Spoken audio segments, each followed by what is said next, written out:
ಅವರು ಬಾಂಬೆನಲ್ಲಿ ರಾಜ್ಯಪಾಲರಾಗಿದ್ದರು. ನಾನು ಅವ್ರನ್ನ ಭೇಟಿ ಮಾಡಕ್ಕೆ ಹೋಗಿದ್ದೆ. ಮಾದೇವಪ್ಪ ಬಂದಿದ್ದ? ಮಾದೇವಪ್ಪ ನೀವು ಬಂದಿದ್ಯಾ ನನ್ನ ಜೊತೆ? ಎಸ್.ಎಂ. ಕೃಷ್ಣ ಅವ್ರನ್ನ ಭೇಟಿ ಮಾಡಿದಾಗ ನೀ ಬಂದಿರ್ಲಿಲ್ಲಲ್ಲ? ಮುಂಬೈ ಇಬ್ರಾಹಿಂ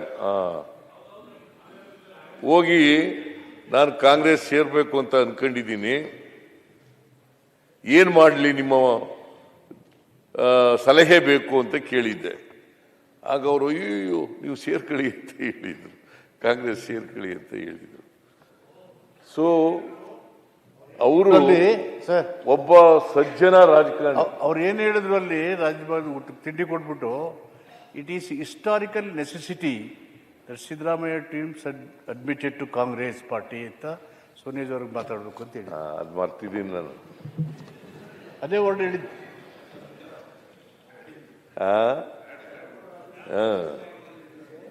ಸ್ವಲ್ಪ ಇನ್ನೊಂದು ಸ್ವಲ್ಪ ಉಪ್ಪು ಖಾರ ಹಾಕಿ ಹೇಳ್ತಾ ಇದ್ದಾರೆ ಅವರು. ಏನೇ ಆಗಲಿ ಮಾನ್ಯ ಅಧ್ಯಕ್ಷರೇ, ನಾನು ಇಬ್ರಾಹಿಮು ಮಾದೇವಪ್ಪ ನಾವೆಲ್ಲ ಹೋಗಿದ್ದೆವು ಮುಂಬೈಗೆ. ನನಗೆ ಕಾಂಗ್ರೆಸ್ ಸೇರ್ಕೋಬೇಕು ಅಂತ ತೀರ್ಮಾನ ಆದಮೇಲೆ ನಾವೆಲ್ಲ ತೀರ್ಮಾನ ಮಾಡಿದ್ವಿ. ನಾವೆಲ್ಲ ಮಾದೇವಪ್ಪ, ನಾನು, ಇಬ್ರಾಹಿಮು, ಇವನು ಇವನು ಅಂತವನು ಮಾದೇವಪ್ಪ ಇಲ್ಲ, ಮಾದೇವ ಪ್ರಸಾದ್ ಇಲ್ಲ, ಇವನು ಸತೀಶ್ ಜಾರಕಿಹೊಳಿ, BR ಪಾಟೀಲ್, ಆಮೇಲೆ ಕೃಷ್ಣಮೂರ್ತಿ, ಕಡೂರು ಕೃಷ್ಣಮೂರ್ತಿ, ಆಮೇಲೆ ಸೋಮಶೇಖರ್, ಮಾದೇವ್, ನಮ್ಮ ಮಂಚನಹಳ್ಳಿ ಮಾದೇವ್, ಇವರೆಲ್ಲ ಒಂದು ಗುಂಪಾಗಿ ನಾವು AK ಸುಬ್ಬಯ್ಯನವರು ನಾವೆಲ್ಲ ಕಾಂಗ್ರೆಸ್ ಸೇರಬೇಕು ಅಂತ ತೀರ್ಮಾನ ಆಯಿತು. ಆಗ ಇವ್ರನ್ನ ಭೇಟಿ ಮಾಡೋಣ ಅಂತ ಮಾದೇವಪ್ಪನೋ ಇಬ್ರಾಹಿಮೋ ಸಲಹೆ ಕೊಟ್ಟಿದ್ರು. ಅಲ್ಲ ನೀನೇನ?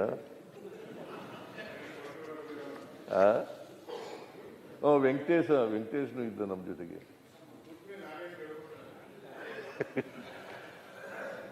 ಇದೆಲ್ಲ ನಾವೆಲ್ಲ ಸೇರ್ಕೊಂಡಾಗ ಆಗ ಹೋಗಿ ಕೇಳಿದ್ದ. ಪಾಪ S.M. ಕೃಷ್ಣ ಅವರು ನಮಗೆಲ್ಲ ಊಟ ಹಾಕಿ, ನಮಗೆ ನೀವು ಭಾಳ ಅಗತ್ಯ ಇದೆ, ಸೇರ್ಕೊಳ್ಳಿ ಕಾಂಗ್ರೆಸ್ಗೆ ಅಂತ ಹೇಳಿ ನನಗೆ ಅಡ್ವೈಸ್ ಮಾಡಿದ್ರು.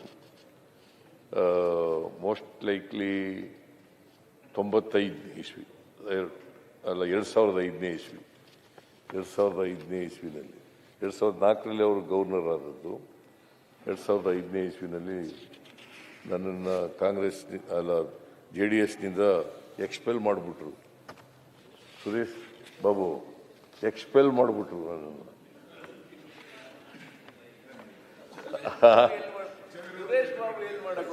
ಇಲ್ಲ ಸುರೇಶ್ ಬಾಬು ಪಾಪ ಈಗಲೂ ಸ್ನೇಹಿತನೇ, ಮುಂದಿನೂ ಸ್ನೇಹಿತನೇ, ಹಿಂದಿನೂ ಸ್ನೇಹಿತನೇ, ಯಾವಾಗಲೂ ಸ್ನೇಹಿತನೇ.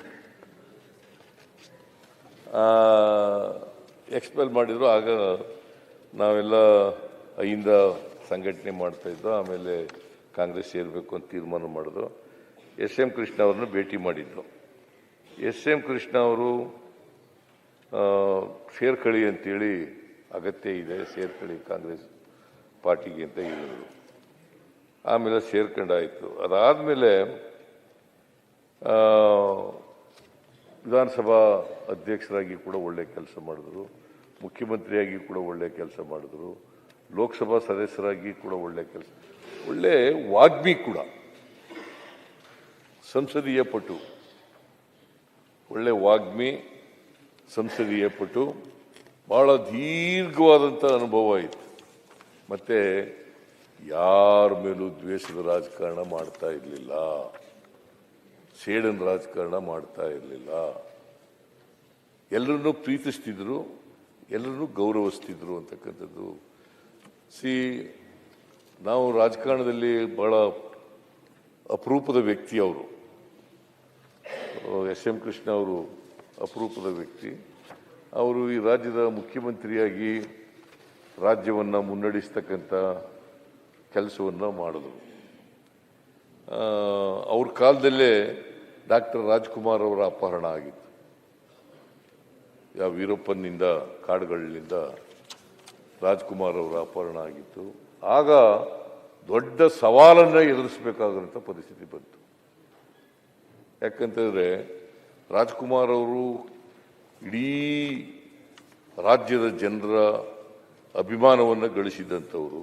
ಅಂಥವ್ರ ಅಪಹರಣ ಆಗಿದ್ದಂಥ ಸಂದರ್ಭದಲ್ಲಿ ಅವರು ದೊಡ್ಡ ಸವಾಲನ್ನು ಈ ರಾಜ್ಯದಲ್ಲಿ ಎದುರಿಸಿದ್ರು ಅಂತಕ್ಕಂಥದ್ದನ್ನು ನಾವು ಮರೀಲಿಕ್ಕೆ ಸಾಧ್ಯ ಇಲ್ಲ. ಆಮೇಲೆ ಇವತ್ತು ಅವರ ಕನಸು ಬೆಂಗಳೂರು ನಗರವನ್ನು ಎಂಥದ್ದು ಸಿಂಗಾಪುರ ಮಾಡಬೇಕು ಅಂತಕ್ಕಂಥದ್ದು ಅವರ ಕನಸಿತ್ತು. ಅವ್ರ ಕನಸು ನನಸಾಗಲಿಲ್ಲ ಅಂತಕ್ಕಂಥದ್ದು ಬೇರೆ ವಿಚಾರ. ಆದರೆ ಅವರ ಉದ್ದೇಶ ಬೆಂಗಳೂರು ನಗರವನ್ನು ಅಂತಾರಾಷ್ಟ್ರೀಯ ಮಟ್ಟದಲ್ಲಿ ಖ್ಯಾತಿಗೆ ಬರ್ತಕ್ಕಂಥ ರೀತಿಯಲ್ಲಿ ಬೆಳೆಸಬೇಕು ಅಂತಕ್ಕಂಥದ್ದು ಅವರ ಮನಸ್ಸಿತ್ತು. ಅವರು IT ಕ್ಷೇತ್ರಕ್ಕೆ ಅಪಾರವಾದಂಥ ಕೊಡುಗೆಯನ್ನು ಕೊಟ್ಟರು. ಅವ್ರ ಕಾಲದಲ್ಲಿ ನಾವು silicon valley of India, Bengaluru Nagar silicon valley of India ಅಂತ ಅಷ್ಟೊಂದು ಹೆಸರು ಮಾಡಬೇಕಾದ್ರೆ SM ಕೃಷ್ಣ ಅವರ ಕೊಡುಗೆನೂ ಕೂಡ ಅಪಾರವಾಗಿತ್ತು ಅಂತಕ್ಕಂಥದ್ದನ್ನು ಮರೀಲಿಕ್ಕೆ ಸಾಧ್ಯ ಇಲ್ಲ. ಅವರು ಕೇಂದ್ರ ಸರ್ಕಾರ ಅವರಿಗೆ ಪದ್ಮವಿಭೂಷಣ ಪ್ರಶಸ್ತಿನೂ ಕೂಡ ಕೊಟ್ಟಿತ್ತು. ಪದ್ಮವಿಭೂಷಣ ಪ್ರಶಸ್ತಿ ಕೊನೆಯಲ್ಲಿ ಅವರು ಬಹಳ ದೀರ್ಘಕಾಲ ಕಾಂಗ್ರೆಸ್ನಲ್ಲಿದ್ದರು. PSP ಇಂಡಿಪೆಂಡೆಂಟ್ ಆಗಿ ಗೆದ್ದರು. ಆಮೇಲೆ PSP, ಆಮೇಲೆ ಕಾಂಗ್ರೆಸ್ನಲ್ಲಿ ಬಹಳ ದೀರ್ಘಕಾಲ ಇದ್ದರು. ಆಮೇಲೆ ಕೊನೆಯಲ್ಲಿ BJP ಸೇರ್ಬಿಟ್ರು. BJP ಅವರು ಕೊನೆಯಲ್ಲಿ ಆಮೇಲೆ ಕಳೆದ 1 ವರ್ಷ ಆಯಿತು ಅನ್ನೋ ಕಾಣಿಸುತ್ತೆ ಸಕ್ರಿಯ ರಾಜಕಾರಣದಿಂದ ನಿವೃತ್ತಿಯಾಗಿದ್ದೀನಿ ಅಂತ ಘೋಷಣೆ ಮಾಡಿದ್ರು. ಸಕ್ರಿಯ ರಾಜಕಾರಣದಿಂದ ನಿವೃತ್ತಿಯಾಗಿದ್ದೀನಿ ಅಂತ ಘೋಷಣೆ ಮಾಡಿ 92 ವರ್ಷಗಳ ಕಾಲ ಬದುಕಿ 93ನೇ ವರ್ಷಕ್ಕೆ ಕಾಲಿಟ್ಟಿದೆ. ಸೊ ಎಲ್ಲಕ್ಕಿಂತ ಬಹಳ ಮುಖ್ಯವಾಗಿ ಅವರನ್ನು ಸ್ಮರಿಸ್ಕೋಬೇಕಾಗಿರ್ತಕ್ಕಂಥದ್ದು, ಅವ್ರ ಬಗ್ಗೆ ಹೇಳಬೇಕಾಗಿರ್ತಕ್ಕಂಥದ್ದು, ಅತ್ಯಂತ ಸಜ್ಜನ ರಾಜಕಾರಣಿ, ಮುತ್ಸದ್ದಿ ರಾಜಕಾರಣಿ, ಒಬ್ಬ ದಕ್ಷ ಆಡಳಿತಗಾರ.